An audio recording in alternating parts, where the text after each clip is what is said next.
Kukuha tayo ng bunga para sa bagong taon. Tara! Yan ho, yan ang tinatawag na bunga. Yan. Dito ngayon tayo sa aking asyenda. Dito sa may gubat, kung tawagin natin. Ayan ang ilog. Ganda ng ilog, oh. Malinaw na ngayon. Dali ko kayo dito sa gubat kung saan ako sa kapitanan ng mga bunga. Kasi magbabagong taon na, kailangan natin ng bunga. Yan, yun ang aking kasama. Tara, samahan niyo ako sa aking adventure ngayon. Kukuha tayo ng bunga para sa bagong taon. Tara, ganda ka ang aking outfit. Ala, bahala na kayo. Ito ang outfit ng kapitana ngayon, Makate. Let's go, kuha tayo ng bunga.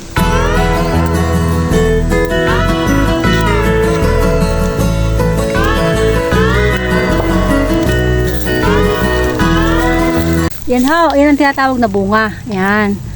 Kapag lumaki ay nganga. Abali ho sa bayan isang po din. Nag-aari mo na din ho sa kapitana. Yan. Taon-taon ho may ganito si kapitana. Kaya naman sinuswerte ho. Yan. O, diga ho. Sayang naman eh. Ito ho, aba, talaga nakajakpat si kapitana ng bunga ngayon. Maganda ho rin, napakaliit. Ari ho ang pinakapuno niyan. Ayan. Ayan, mataas na may bulaklak. Ito ho, ipatuka din sa mga manok pagka may mga sipon. Yan, itong bunga ito. Try nyo din ha, wala namang mawawala eh. Basta sipagan lang ho natin eh, bubunga din lahat ng ating sipag at tiyaga. Ari ho, talagang kwan eh. Ari ho ay matik na kay kapitan ng legit na legit. Taon-taon himigar na eh. At taon-taon din ho kami nakuha. Yan, ang ganda din sa gubat. Ayan. Pasyal ko kayo din sa gubat. Yun ho, meron isang unggoy. Unggoy, hindi pala unggoy. Diwata. Narito ho ang diwata. Uy, may diwata. Pagaling nga ho pala marami aming nakuha. Abi baka ako'y lumuwas ng lipa. Padalhin ko sa bayit mapagbili. Bisayang din ho kay kitain. Oh. Maganda din ho ngayon maliliit. Ayan oh. Yan. Ganda niyan pang lagay sa ating mesa.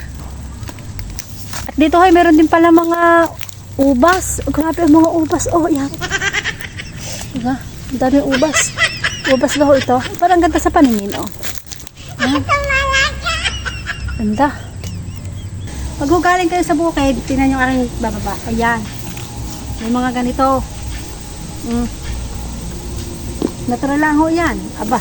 Ay, taga-bukid ho eh. Ang ganda, sa bukid ho, ang ganda. Sariwa ang hangin. Bye-bye pa, bye-bye. Happy New Year po sa inyong lahat. Ang ganda ng ating ilog ngayon, no? Walang basura. Sana tuloy-tuloy na ang pagganda ng ating kalikasan.